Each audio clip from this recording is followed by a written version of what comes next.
Selamat pagi, senang rasanya bisa menyapa kembali jemaat lewat saat teduh yang kita akan baca dan renungkan atau kita lakukan pada pagi hari ini. Mari sebelum kita membaca dan merenungkan firman Tuhan, kita satukan hati untuk menghadap Tuhan di dalam doa. Kita berdoa. Bapa kami bertakhta dalam kerajaan surga, Bapa yang kami puji dan sembah melalui Yesus Kristus yang adalah Tuhan dan Juru Selamat kami. Kami bersyukur Engkau telah membangunkan kami dengan tubuh yang segar pagi hari ini untuk dapat melakukan aktivitas kami di hari yang baru. Dan biarlah kiranya di hari yang baru ini kami dapat memperoleh berkat yang baru yang telah Engkau sediakan bagi kami. Berikan kami kekuatan dan kesehatan daripadamu agar kami dapat menjalani hidup yang telah Engkau berikan bagi kami. Kami akan baca dan merenungkan firman-Mu ya Bapa. Bersabdalah, karena kami anak-anak-Mu telah siap untuk mendengarkannya. Amin.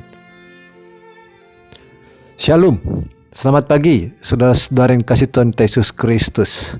Tidak terasa, kita sudah masuk dalam Minggu Trinitas atau Minggu Trinitatis. Dikatakan juga dengan penyataan Allah dan kekudusan, keesaannya menjadi pusat penyembahan jemaat. Jadi, dirayakan untuk menyaksikan Allah yang Esa. Allah Bapa, Anak, dan Roh Kudus.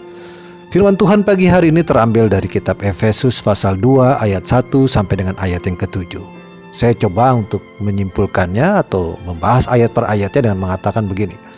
Ayat 1, kita bicara tentang dosa yang berbuahkan maut. Yang kedua, kita bicara tentang kedagingan.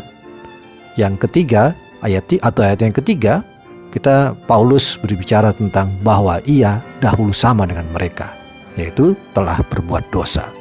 Ayat keempat sampai dengan ayat yang kelima itu menyatakan tentang diselamatkan dari kematian dan kebangkitan daripada Yesus Kristus. Selanjutnya ayat 6 sampai dengan ayat yang ke-7 adalah keselamatan untuk semua manusia yang mau datang kepadanya. Saudara-saudara yang kasih Tuhan kita Yesus Kristus, kita memiliki kerinduan yang sama, yaitu sama-sama ingin memperoleh keselamatan baik di dunia maupun setelah kita tidak ada lagi di dunia, di mana pada ayat yang ke-6 dikatakan tempat bersama-sama dengan Dia di surga. Ya, tentunya harus ada yang kau perbuat, tentunya harus ada yang kau hasilkan.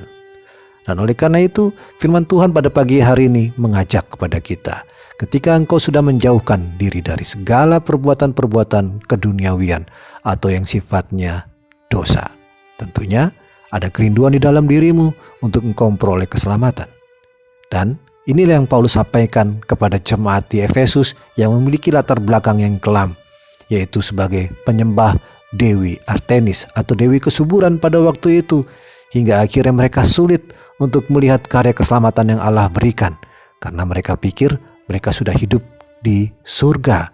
Ya, karena mereka sudah bisa menikmati segala sesuatu, dan Paulus menyampaikan hidup di dunia ini fana, dan oleh karena itu ada kehidupan berikut, yaitu ketika engkau hidup bersama-sama dengan Allah, yaitu di surga. Dan oleh karena itu, berbuat baik saja tidak cukup, tapi juga harus menjadi contoh dan teladan bahwa Allah dalam bentuk Roh Kudus kini tengah bekerja di dalam diri kita pada saat ini. Ya, Allah dalam bentuk Roh Kudus yang telah menyapa kita, menginginkan kita berbuah, dan buahnya itu kita bawa sebagai persembahan di hadapan Allah, sehingga kita layak disebut anak-anaknya, menjadi ahli waris kerajaan Allah. Tetap sehat, tetap semangat. Tuhan Yesus memberkati. Amin.